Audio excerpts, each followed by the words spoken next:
Dacher Keltner is an extraordinary social scientist from UC Berkeley. For many generations, psychologists and other social scientists primarily studied mental disease, ways in which people were suffering from mental illness, and tried to think of ways to cure them. But not long ago, about 20 or 30 years ago, this same group of people began to wonder about how people thrive. Like, how do ordinary people who aren't suffering from mental illness at that time begin to live richer and happier lives? And so Dacher Keltner was a part of a group of scientists who studied the science of happiness. How do we promote happiness in our lives? How do we build societies where it's easier to be happy? This project that he began 30 years ago has become and evolved in so many different ways. And this year he published a book called Awe, The New Science of Everyday Wonder and How It Can Transform Your Life.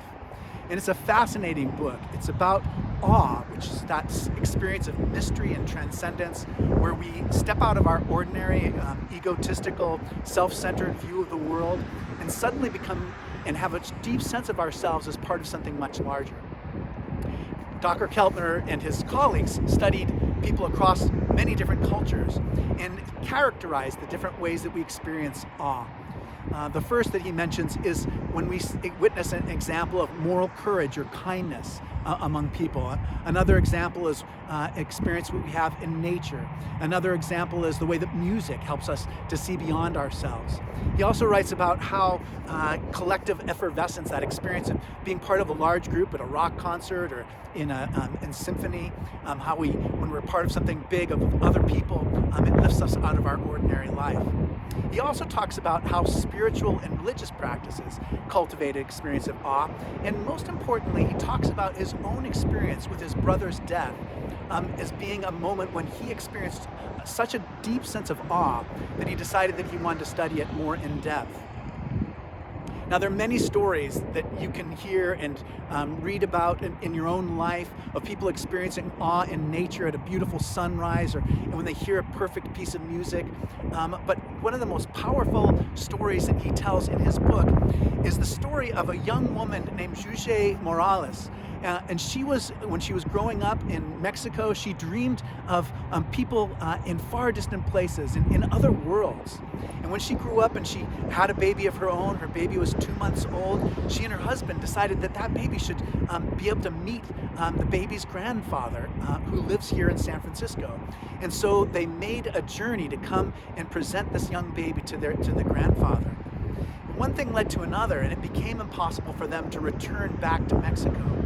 And so she was, in effect, stranded here in San Francisco, a person who didn't speak English very well, who had a young baby, was overwhelmed by the pace of life here in a totally different world than she had been prepared for in her whole life.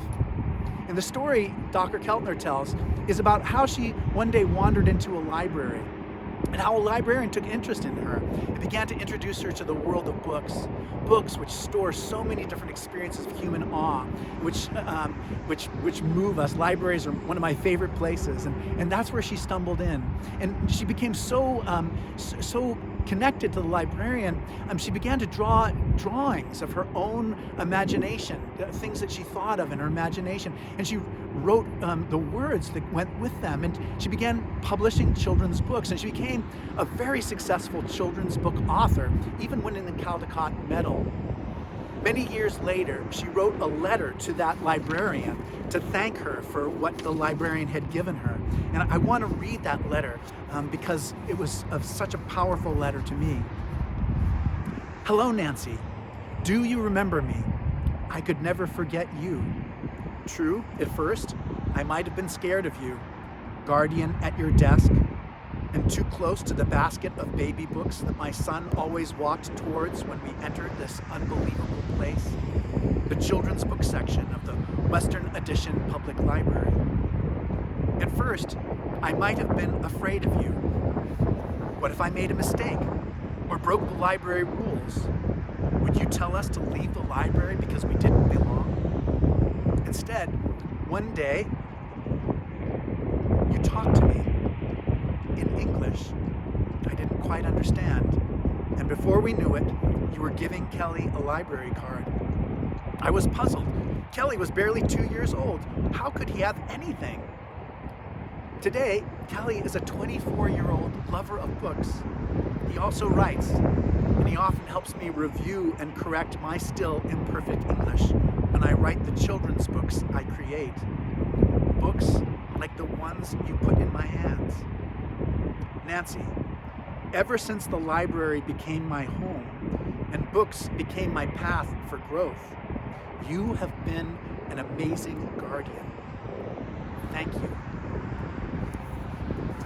I don't know where you are experiencing awe in your life, but I hope and pray that it will help you to be able to step out of the particularities of your circumstances today and to be able to feel a profound kinship with all people and all creation and God. My name is Malcolm Clemens Young. I'm the Dean of Grace Cathedral here in San Francisco, California. Thanks for watching More Good News.